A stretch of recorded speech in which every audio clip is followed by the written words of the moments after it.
Hello, everyone, and thank you for joining us. My name is Jennifer Larson, and I am the training coordinator for the Office of Community Living. We are recording today with the intent of posting this recording on our website, so please be cognizant of sharing any personal or protected health information during the meeting, either in verbal questions or in the chat. Our team is going to be managing questions in the chat panel, so please type those in along the way as you have them. A copy of today's slides are available on our website, and we will add a link to those in the chat for you so that you can grab them. If you are listening today by phone only and not in the video portion of the meeting, you can still participate by pressing *6 to mute and unmute your phone, or press *9 to raise and lower your hand to be added to the queue. And Zoom does provide closed captioning, so if you click on the live transcript button at the bottom of your screen, you can turn those on or off. And with that, I will turn it over to Bonnie to start the presentation. Great, thanks so much, Jen, and good afternoon, everyone. Thank you so much for spending the next hour with us. If we can go to the next slide, please. So for our providers and our case management agencies, we have prepared what I will so boldly state as an ambitious agenda. So if you had maybe dreams of getting out of this meeting 15 minutes early, I'm going to just squash those right now. Our hope is to provide you with some really important real-time information, to also create some space to answer questions and perhaps have some discussion. I am going to do my very best to monitor the chat and pause after each section to make sure that we're covering questions after we have covered a particular topic. So today we have a couple of guest speakers with us. First, we'll have Rachel Ryder giving us an update on what we believe is the actual end of the public health emergency. And then you're stuck back with me for at least a portion of this presentation, where I'm going to do a year-end review and then do some vision setting for sort of what you can expect over this next fiscal year. Also want to give an update on our federal compliance work related to the Department of Justice findings. And then we have a special guest speaker again with Chanda Hinton, who is the Executive Director of the Chanda Center for Health and the Chanda Plan Foundation, in honor of Spinal Cord Injury Awareness Month. And then last but certainly not least, I will hand it off to my esteemed colleagues, Colin Laughlin and Amanda Lofgren, to give some key programmatic updates. So with that, I'm going to just dive us right in. If we can go to the next slide. Rachel, are you ready? I'm ready to go. Thank you. Hi, I'm Rachel Ryder, and I am the Policy Communications and Administration Deputy Office Director here at the department. I'm going to be joined today by our Communication Director, Natalie Coulter. So she'll go through some resources on the end of the PHE. I'll go over some kind of operational and technical details, and then we'll open it up for you for questions. So with that, let's head to the next slide. So as many of you know, we have been monitoring this end of the PHE for now 2+ years together and trying to figure out, when will it actually end? And with that, I think I have a little bit of certainty, but not much. So we do know that the current PHE is set to expire in October, and know from our federal partners that they promised to give us 60 days notice before the end of the PHE. And we did not receive that notice 60 days before October 13th.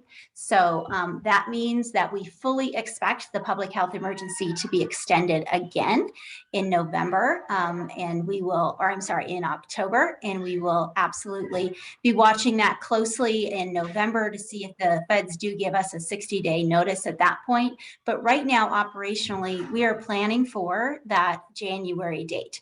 So when we know know, and when we get that 60-day notice, we will let you all know just as soon as possible. We are updating our PHE planning site every time an official notice is given to us. So when they officially say that the PHE will be extended, that's when we update that page. That usually occurs just a couple days prior to the current extension of the PHE. So with that, let's head to the next slide, please.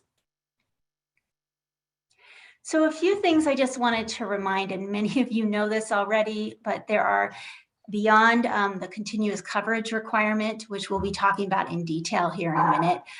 That continuous coverage requirement means that if you have enrolled in Medicaid or the Child Health Plan Plus during the public health emergency and are no longer eligible, you stay on our coverage, except for in some certain circumstances until the end of the PHE. And so when that end of the PHE occurs, it triggers a renewal period. So we'll go through all of our members over the course of 14 months based on their renewal timeframe to redetermine their eligibility. So all states are required to do this. Our state has chosen to take that full 14 months. That includes 12 months of renewals and then 2 extra months to include all noticing that's appropriate in advance of those renewals being due. But I did want to mention there are some other important provisions that happen at the end of the public health emergency. So one of those is our buy-in folks were scheduled to have their premiums come back into place. We are seeking some flexibility or leveraging some flexibility we have with our federal partners during the unwind to not turn on those payments until the end of the unwind period. So that's one example of a non-eligibility but important provision that will be affected by the end of the PHE. And then the COVID-19 testing and treatment, of course, that is another coverage provision that will change at the end of the PHE. And there are some temporary, as many of you know, we had some flexibilities around provider enrollment that will no longer be in place at the end of the PHE. And many of those providers that have enrolled with us that didn't meet some of those enrollment requirements, we've been reaching out to make sure that everyone is ready to go at the end of the PHE. But we will have some policy changes that will take effect that the federal government doesn't give us flexibility to keep. Some rates will change potentially at the end of the PHE, and we'll communicate those out on this PHE Resource Center that I'll be sharing with you towards the end of this presentation. But no, there are a lot of moving pieces with the end of the PHE, and we will keep you all updated and informed in presentations like this and through our PHE Resource Center. Next slide, please. Thank you. So this is just a visual of that 14-month process. I'm not going to spend much time on this slide as it's very detailed, but it does show kind of over time, we'll be doing renewals in a cycle, and that cycle is tied to that individual member's renewal date. So we're hoping that will reduce confusion, and unlike some other states who are trying to do all their renewals in just a few months, we're looking to take the full time to leverage that regular renewal cycle for folks. Next slide, please. And with that, I'm going to hand it over to my partner, Natalie Coulter, to talk about some communication approaches and stakeholder engagement approaches and opportunities that we're working on to make sure that we're all working together. We're using similar messaging, communicating with our members at the right time, at the right phase, with the right message, to make sure that folks stay connected to coverage who are eligible, and those that are no longer eligible are handed off to do warm handoffs to our partners at Connect for Health Colorado. So with that, I'll hand it over to Natalie Coulter.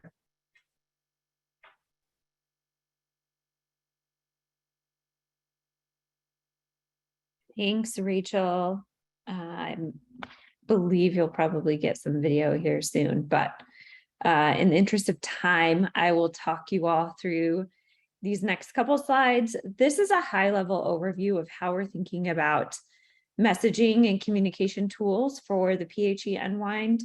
Right now, you all have heard this. Back in April, we were in the middle of updating or developing our Update Your Address toolkit, and that has been finalized. We worked on that with a lot of community partners, some advocacy organizations, and that is posted on our website at the PHE planning webpage of our website. And just this week, we got all of our translations back. So that's actually in 10 more languages aside from English and Spanish, which we're really excited about. And that's really the first phase of helping folks get ready for this huge renewal effort that we're about to do and making sure that everyone can be reached when we need to reach them.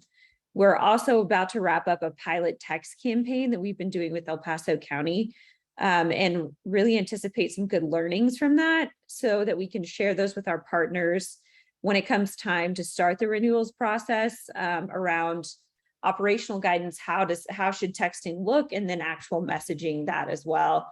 And then the next two phases we're working on currently, we'll have that middle phase ready here soon, is preparing for renewals. And this is really geared at partners like you all to make sure that you have the tools you need to help your members go through the renewal process.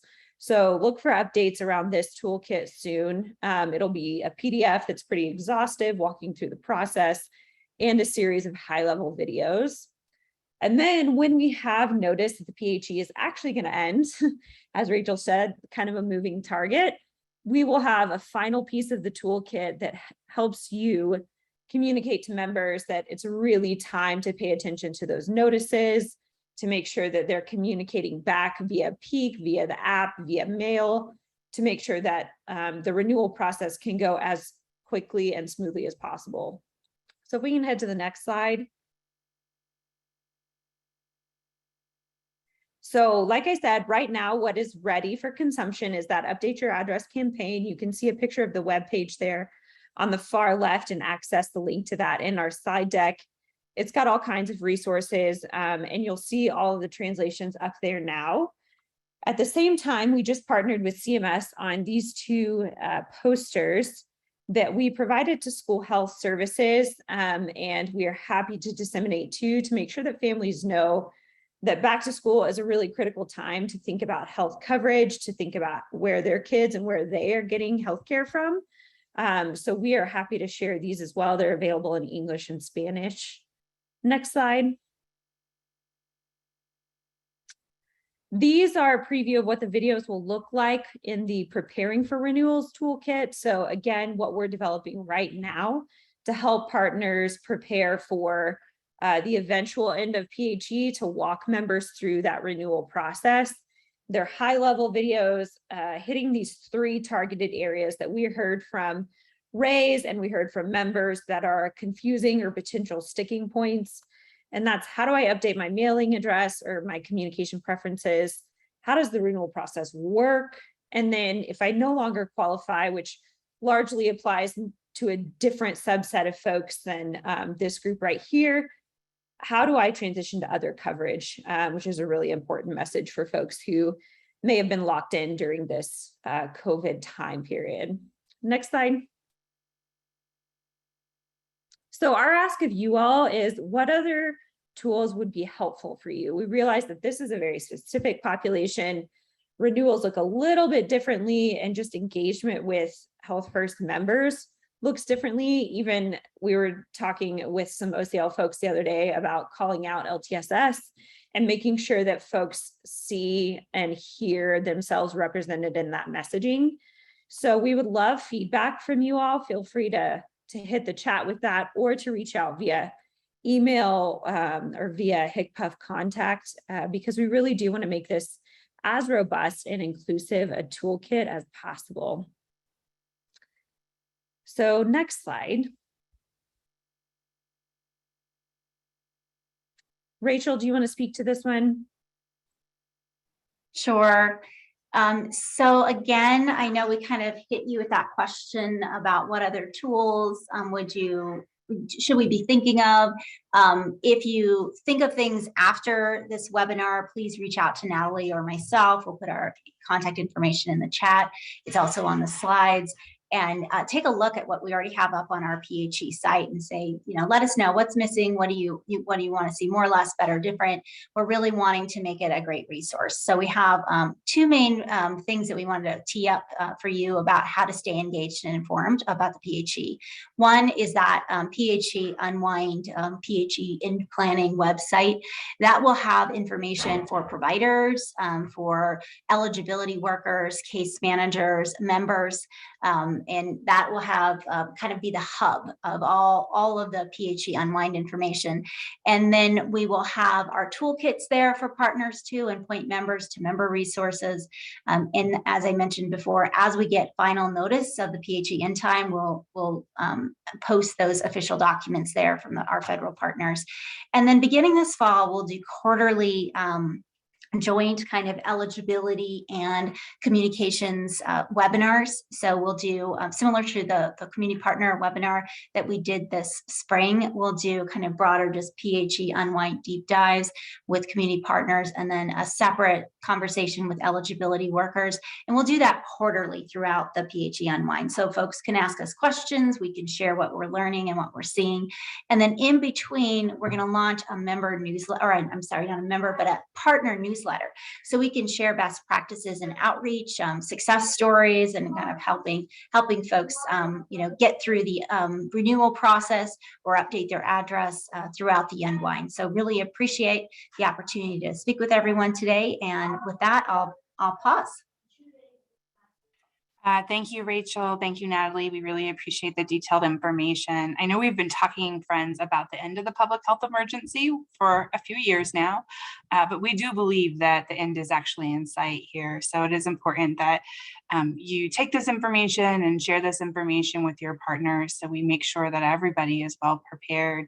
I don't see any outstanding questions for Natalie or for Rachel in the chat, so I'm going to keep us moving along. I will highlight, based off the question from Shauna that was asked, of course, the public health emergency is directly tied to our ability to leverage those Appendix K and do different things with our programs in light of a public health emergency. So one of the things that we have worked closely with you all over the last 2 years is, what flexibilities did we implement as an outcome of a public health emergency that we want to work to make permanent? So a lot of that work has been completed or is in process, but the Appendix K will also go away at the end of the public health emergency. So I think important crosswalking there. Thank you, Shauna, for the question. All right, if we can go to the next slide, please. All right, so I'm gonna just take a few minutes and pause on this past year and some of the key accomplishments for this community. In state government, we really view fiscal year to fiscal year as, where we, put forth our vision, our goals, and then step forth on trying to accomplish some key things. And when we paused and looked back on this past year, we have quite a bit to be proud of. So if you'll indulge me for just a minute, we can go to the next slide, please. So before doing that, I want to ground us in what are we working for? We have an extraordinary number of work streams. We have had significant fiscal investment from our legislators. And at the end of the day, I want to draw your attention to the center circle here, is we have to make it easier for people with disabilities to access the services for which they're eligible and to navigate those services. So, at the outcome that we're seeking is the streamlined access and easy navigation of our system.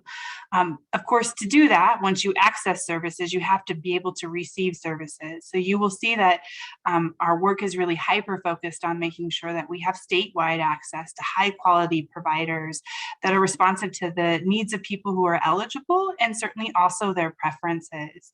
And of course, in conjunction to that, you can have all the high-quality providers in the world, but if it can't hire staff, then services can't be rendered. And so we really want to make sure that we are driving our work streams to achieve that strong, high-quality network of providers that has a skilled workforce behind them. So this is the future state that we're driving for with all of these work streams. And, you know, for me, when I get a little buried in all that is before us, I put this vision slide in front of me and say, okay, are we driving in the right direction? Are we achieving these goals? I think if we can accomplish these three things, each of us will find that we're extraordinarily proud of what we've created. So if we can go to the next slide, please. All right, so look back on our successes. We have had an historic investment in our direct care workforce with $160 million ongoing, going to make sure that we are raising that base wage from an average of $12.41 an hour to a base wage of $15. And yes, I hear you, it is likely not enough. We received approval. We were one of the very first states in the nation to receive approval of our American Rescue Plan Act, really aimed at strengthening, enhancing, and expanding our home and community-based service system. I think we were the first state in the nation to get both legislative and federal approval of that plan. So hats off to all of you. And this past year, we have enrolled 500 people into the HCBS DD waiver. That is the waiver program that provides 24/7 supports to people with intellectual and developmental disabilities. We have received CMS approval of our final settings rule. We have an additional $5 million on our Money Follows the Person. We are one of the few states awarded for that. Next slide, please. So I talked a little bit about the unprecedented sort of investment in the workforce, but you know, across all of HCBS over this past year, we have distributed $243 million to again support providers, support workers. When we look at growth in our program areas, it would certainly be understanding if we say, look, we have stopped enrollment. We have extraordinary challenges before us, but that is in fact not the case. I spoke about the 500 enrollments in the DD waiver, but we have seen the enrollment in our children's habilitation residential program, which supports kids with really complex needs, from not entering the child welfare system, from staying in their homes and in their communities. Enrollment in that program has tripled over the course of the pandemic. Additionally, I want to just highlight, we have really worked hard to increase provider capacity in our brain injury waiver program. And that enrollment in that program has also grown by 15% over the course of the pandemic. When we look at how we're serving kids, both the Children's Extensive Support Waiver and the Children's HCBS waiver have 16% growth in enrollment over the course of the pandemic. So not only are we growing our community-based services, but we're growing them in such a way that are really targeted towards the people who need it most. And again, hats off to many of the providers on this call who see the need and have really worked to build their individual businesses to be responsive to that need. And then I again want to give you all just accolades for we are considered a national leader in our implementation of electronic visit verification. We understand that that was a federal policy that people were not excited about, but once we flipped that switch here in Colorado, we have a 98% plus compliance rate. And that is a byproduct of certainly the extraordinary efforts of my team, but the extraordinary efforts of all of you. So thank you for your work there. Next slide, please. So where are we heading over this next 5 years? Over the next year, you will find that we are really focused on these 5 priority areas. It's the implementation of that American Rescue Plan Act. We have 16 projects that we are funding that certainly will provide that immediate stabilization that is needed following the pandemic, but also give us the right answers to the problems that we've been solving for decades and hopefully position us well for medium-term and longer-term change. We have the findings from the Department of Justice, which I'll talk about here in just a minute. And so we will be leading cross-agency efforts to make sure we're developing solutions that are responsive to the findings from the DOJ. Finally, after many, many, many years of collaborative effort with all of you, we will be implementing case management redesign. We are, we're driving the system towards a high quality, high performing case management system. We know we have to remove the conflict from our system and are so appreciative of the partners on the ground level helping us to achieve that. Obviously, it probably goes without saying, we are hyper-focused on really, bolstering that direct care workforce. We have spent the last few years developing an action plan that will help us achieve that outcome. And so in this next year, we're really positioning ourselves to implement that action plan. And then last, but certainly not least, is we are very focused on skilled nursing facilities. And we are working in collaboration with that industry to create a plan that will, again, provide the stability following the pandemic, but give us a roadmap to what does transformation in that industry look like? How do we make sure that we have sustainability and quality services as we move forward? Next slide, please. All right, so I'm going to pause and see if there's any questions on the great information I just shared. It does not look like it. So with that, if we can go to the next slide. I'm going to talk about federal compliance and innovation. Next slide, please. So in March of 2021, the Department of Justice, following a several-year investigation, issued a findings letter that the state of Colorado is in violation of the American with Disabilities Act, specifically because we are administering our programs in such a way that people with physical disabilities are being unnecessarily institutionalized in nursing facilities.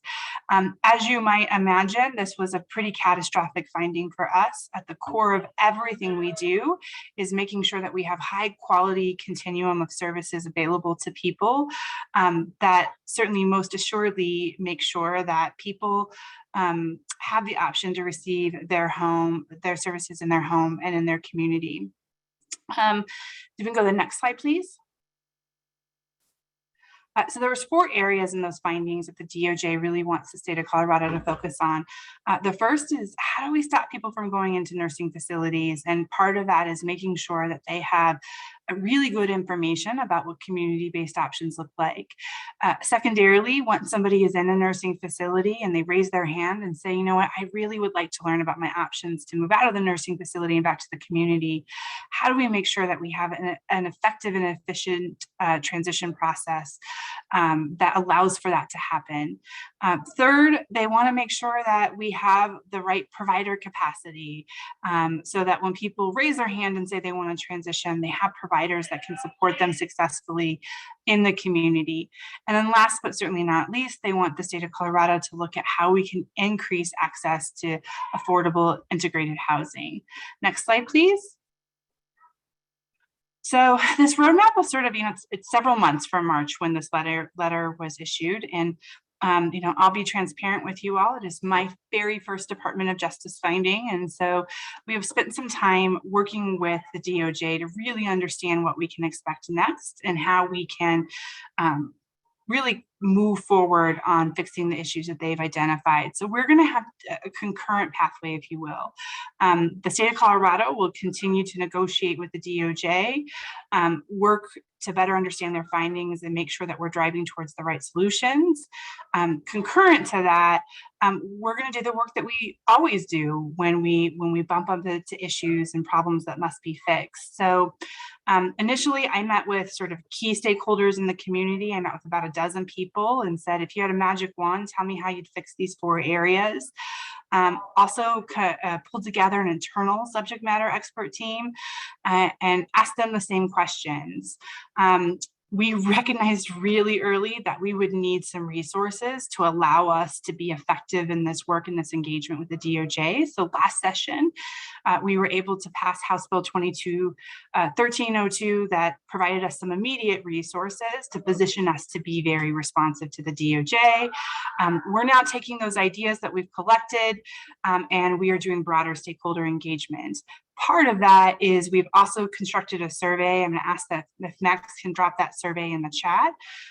We understand that, providing feedback in a webinar format certainly isn't for everybody. And so we want to create space for, people to do that in a survey format. You can have some more time to think about it, give us some concrete recommendations.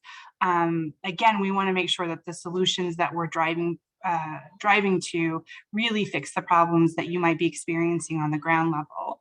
And again, concurrently, we'll take that information, we'll be working with the DOJ, we'll be working with stakeholder partners, and our hope is that future state, we have far more confidence that any issue that they've identified, we have successfully remediated. Next slide, please. All right, so there's the Department of Justice survey. It looks like Max has dropped that into the chat. Thank you so much. Next slide, please. All right, so I'm going to pivot topics here and talk about the home and community-based servicing, the final settings rule. So in 2014, March of 2014, our federal partners published what is the final settings rule.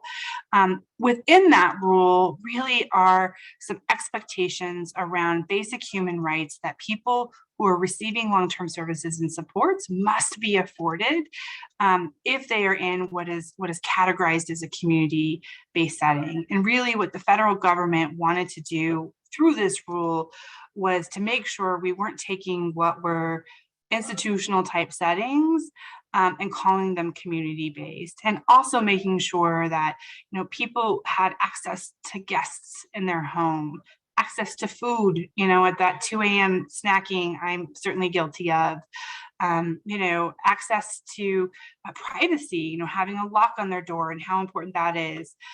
We also recognize the way in which the federal government wants us to demonstrate compliance with this requirement has been very administratively heavy, shall I say. And it's by every single location, so it's not by provider. So initially they gave us 5 years to come into compliance. Obviously that was not enough. And then they said, okay, we're going to give you until March of 2019. They received quite a bit of pushback from that March of 2019 and then pushed it out to March of 2022. And of course, insert COVID-19 pandemic. So now the final extension is March of 2023. It is a full 9 years to come into compliance since this rule was first implemented. Next slide, please. So providers, friends, it is go time.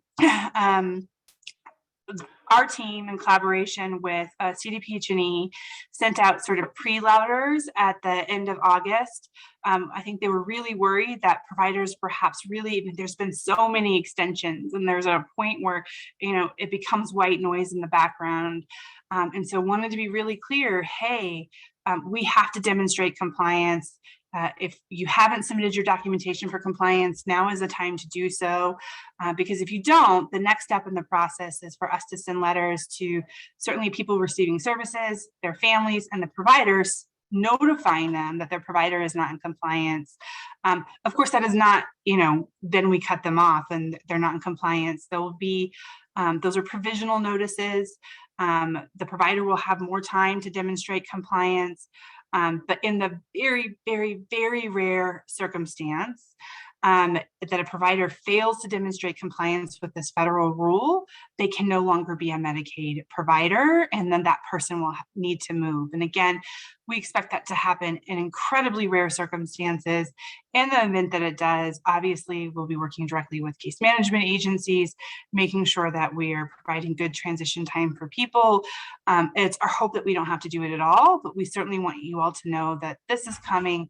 Please work directly with your lead if you're a provider at CDPH&E. If you have any questions about this, I know they stand ready to help you and are really working hard to make sure that we are able to fully demonstrate compliance with our federal partners. Next slide, please.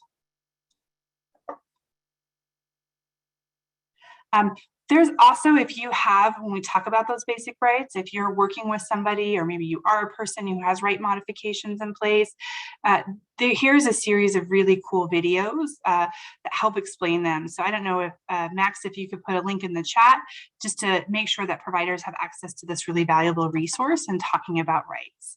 Next slide, please.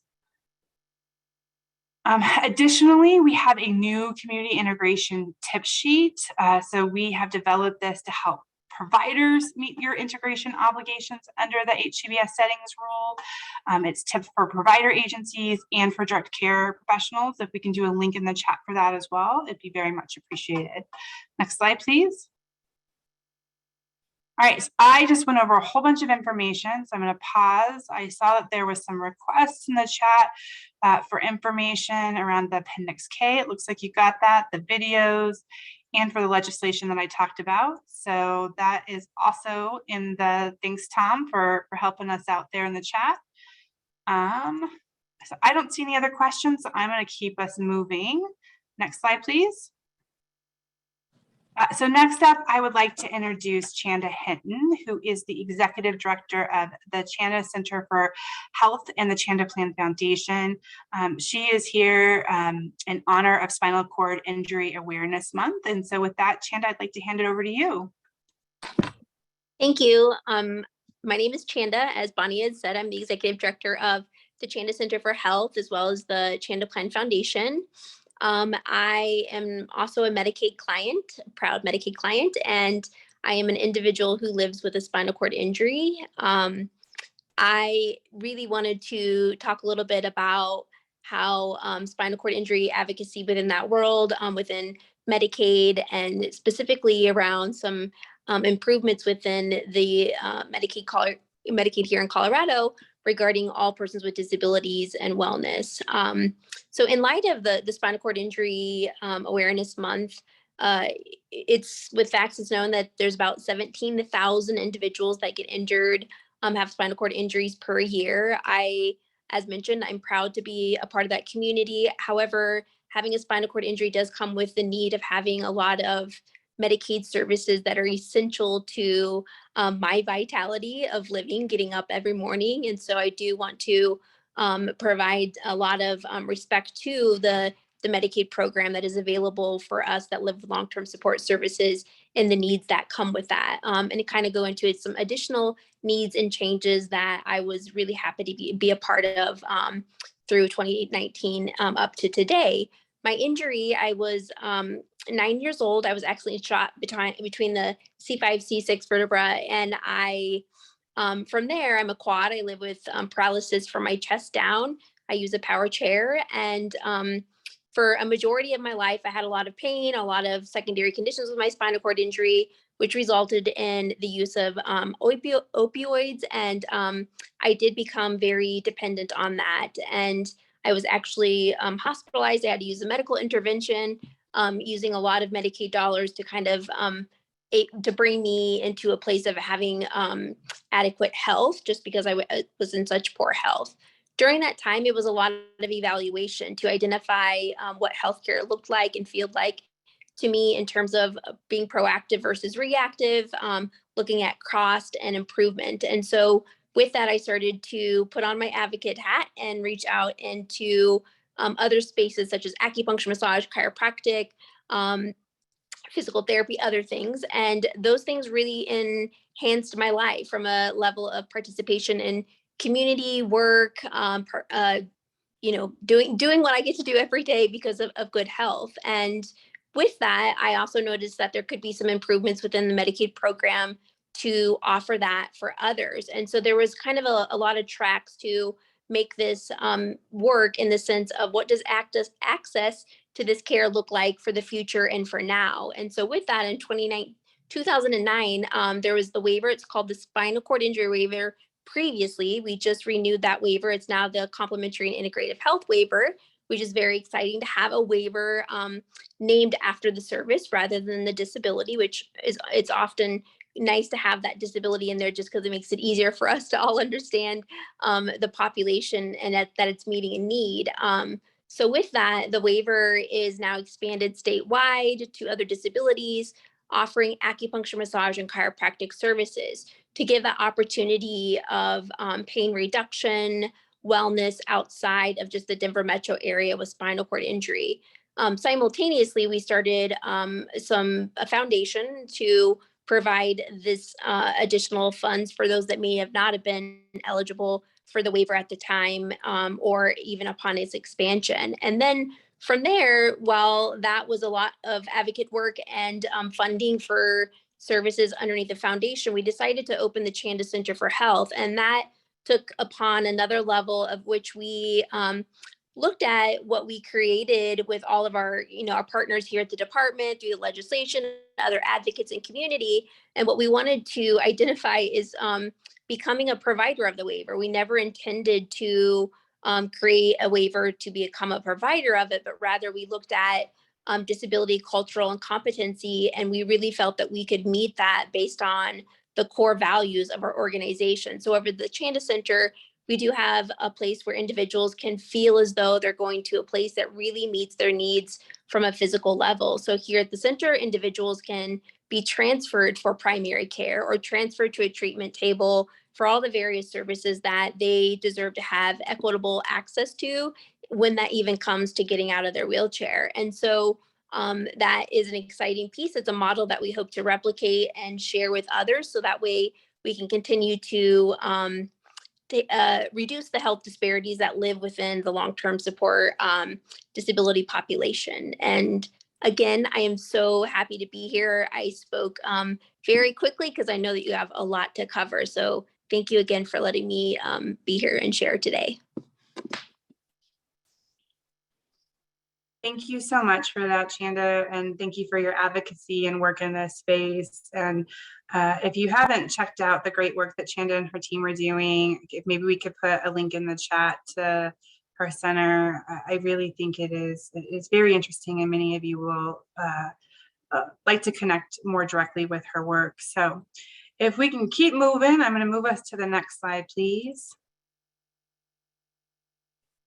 All right, so next up, we have some programmatic updates. We have another guest speaker from our health policy office, Haley Rogers. So Haley, I'm gonna hand it off to you first, and then we'll move it over to Colin. Haley, are you ready? I am, thank you, Bonnie. Hi, everyone, my name's Haley, and I manage the durable medical equipment benefit here at the department. Earlier this year, House Bill 22-1290, also known as Changes to Medicaid for Wheelchair Repairs, was passed. This bill is focused on CRT repairs. CRT is complex rehabilitation technology, so this bill impacts a very specific area of DME. As of July 1st, we implemented the first part of the bill, which was allowing all claims related to CRT repairs to be billed without a prior authorization request. The next step in our timeline is creating rules that will establish CRT repair metrics. At the very least, these metrics must include requirements for repairing CRT in a timely manner and expected quality of each repair. And that needs to be implemented by October 1st, 2023. A stakeholder process is also needed just for that part, and we have started to plan what this process will look like and expect it to begin before the end of the year. After this, we are not able to implement any other sections of the legislation until 2024, so expect to hear more updates as we continue to work through these steps, and please let me know if I can answer any questions.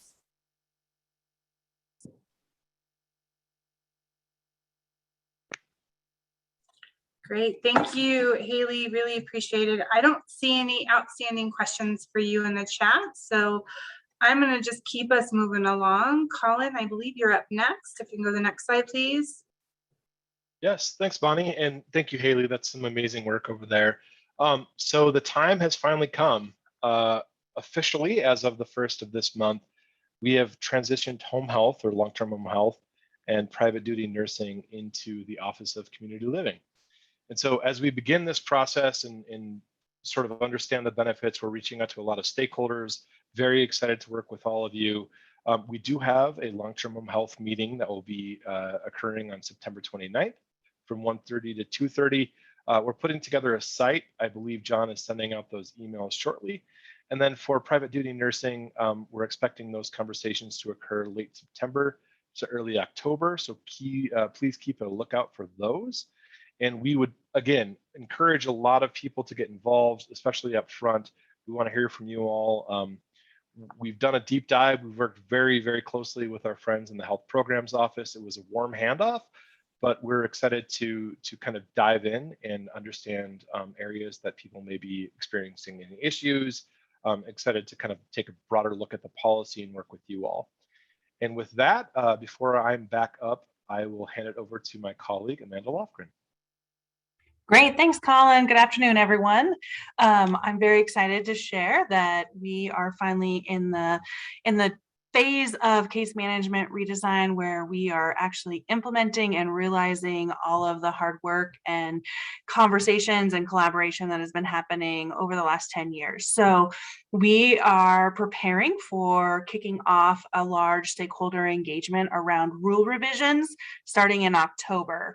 And so as we work towards aligning all of the case management activities and requirements for all waivers, there needs to be quite a bit of restructuring with our rules as well as quite a few changes. And so we will be publishing a memo, an information memo that will outline the dates and the time and the plan for stakeholder engagement, again, starting in October, and will run for several months to work through all of the different changes. We're very excited about this work and look forward to working with you all.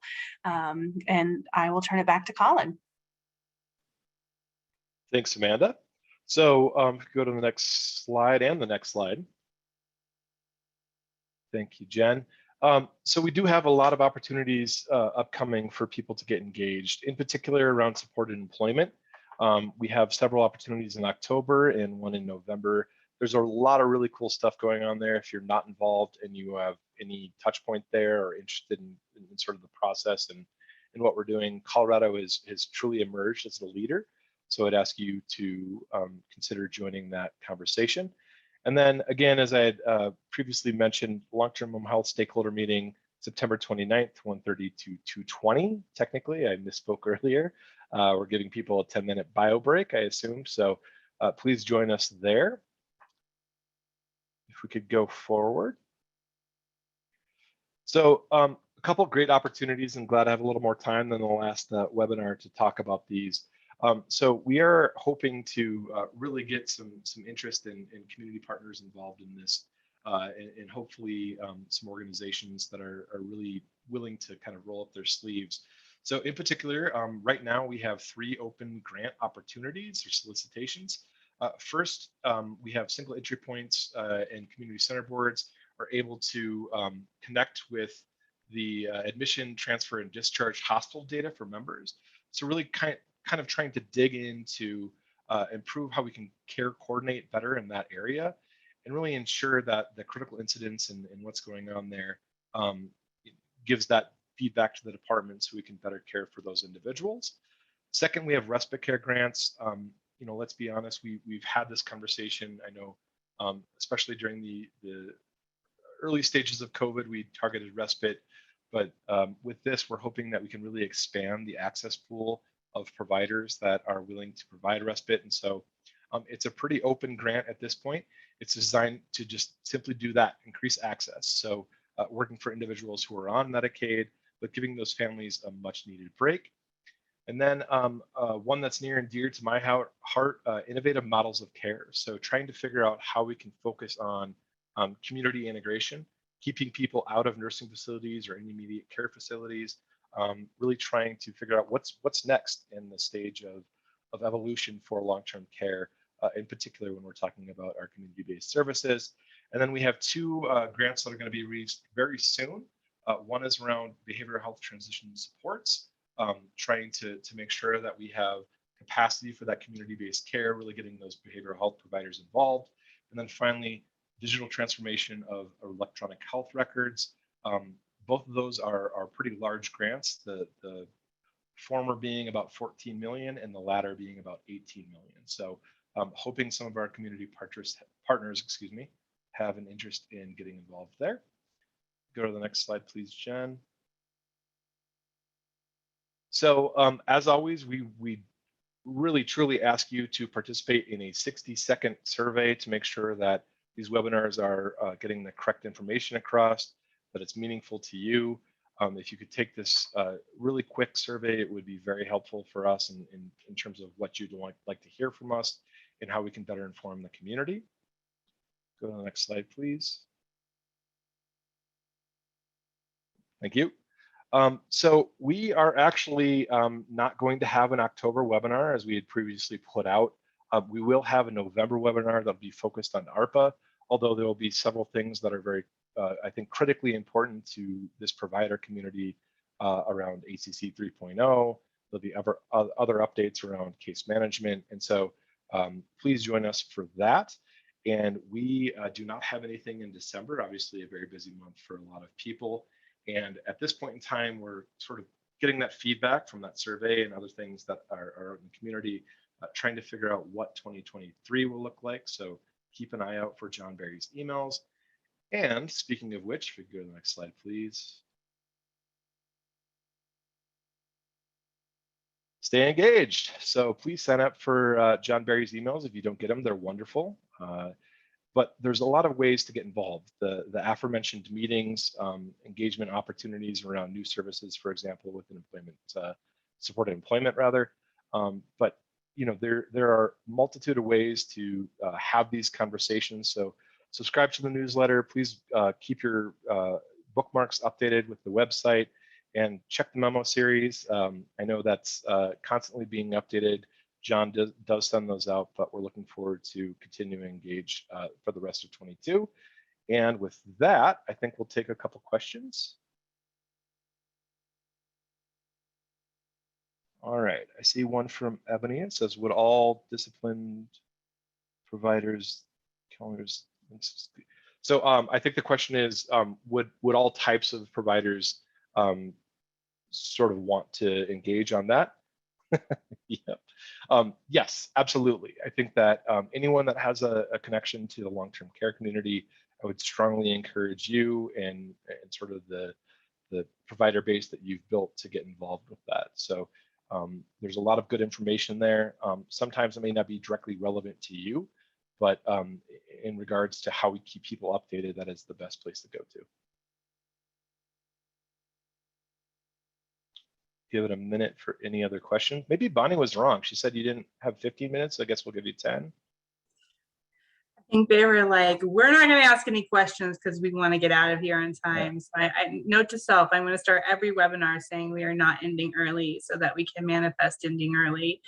That said, I do think that there's been a lot of great information dropped into the chat. So I hope you're taking advantage of that. A lot of resources that we covered today. Again, we really appreciate your engagement and spending an hour with us to really, touch base on, the work that we've done and where we're heading, and certainly provide for you key opportunities for you to engage on areas where you want to dive deeper. So with that, I actually think we're going to call it a wrap. So thank you so much for your time and have a wonderful afternoon, everyone.